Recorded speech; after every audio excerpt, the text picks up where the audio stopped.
Economía y Sociedad, por Max Weber. 182. Segunda parte. La economía y los órdenes y poderes sociales. 5. Tipos de comunidad religiosa. Sociología de la religión. 7. Estamentos, clases y religión. 7. Finalmente, las capas en situación más negativa de privilegio, desde el punto de vista económico, esclavos y jornaleros libres, no han sido en ninguna parte portadoras de una religiosidad específica. En las antiguas comunidades cristianas, los esclavos eran parte integrante de la pequeña burguesía urbana, pues los esclavos helénicos y, por ejemplo, la gente de Narciso, probablemente el famoso liberto del emperador, mencionada en la epístola a los romanos, bien pertenecen, así probablemente los últimos, a los empleados y servidumbre de una persona muy rica que gozaban de la relativa buena posición e independencia. Bien, como ocurre casi siempre, son artesanos independientes que pagan un canon al señor y esperan emanciparse gracias a sus ahorros. Caso corriente en toda la antigüedad y en Rusia hasta el siglo XIX. O por último, son esclavos del Estado bien colocados. Como indican las inscripciones, también la religión de Mitra contaba entre estas capas con muchos adeptos. El hecho de que el templo del Apolo délfico, como con seguridad también el de otros dioses, funcionara sin duda gracias a su protección sagrada, como caja de ahorros de los esclavos, ahorros con los cuales rescataba su libertad el esclavo, ha debido de ser utilizado por San Pablo, según la hipótesis plausible de Deisman, como imagen para significar el rescate del cristiano con la sangre del Redentor, que le hace libre de la servidumbre de la ley y del pecado. Si esto es así, de todos modos podría tomarse en consideración como posible fuente el giro Gaal o Padá del Antiguo Testamento. Entonces se manifiesta hasta qué punto la propaganda cristiana contaba también con esta pequeña burguesía de siervos que como trabajadores vivían económico racionalmente. Por el contrario, el inventario parlante de las antiguas plantaciones, la capa más baja de la esclavitud, no era un campo apropiado para una religiosidad congregacional o cualquier propaganda religiosa. Además, los oficiales del artesanado de todas las épocas, que normalmente solo se separan de la pequeña burguesía independiente por el tiempo que trabajan sin retribución, participaron casi siempre de la religiosidad específica de la pequeña burguesía.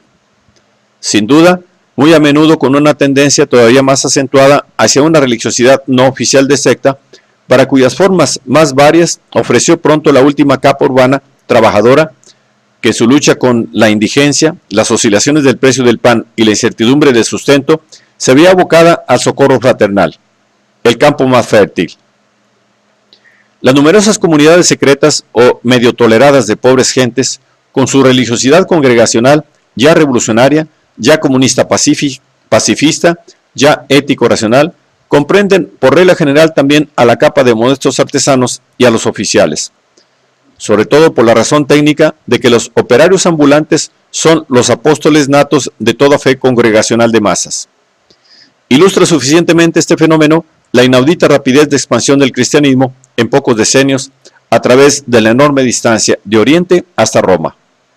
Sin embargo, el proletariado moderno, lo mismo que las amplias capas de la burguesía moderna, si es que toma una actitud religiosa particular, se caracteriza por la indiferencia o la aversión por lo religioso. La conciencia de depender del propio rendimiento es sofocada o completada por la conciencia de la dependencia respecto de puras constelaciones sociales, coyunturas económicas y relaciones de poder sancionadas por la ley. Por el contrario, es excluido todo pensamiento de dependencia respecto de los procesos cósmicos meteorológicos u otros fenómenos naturales, que puedan interpretarse como mágicos o providenciales, como bellamente ya lo hizo ver Sombart. El racionalismo proletario, lo mismo que el racionalismo de una burguesía plenamente capitalista, que está en posesión de la fuerza económica, de la que aquel es fenómeno complementario, no es fácil que lleve un matiz religioso, y no es, sobre todo, fácil que dé origen a una religiosidad. Normalmente la religión suele ser sustituida por otros sucedáneos ideales.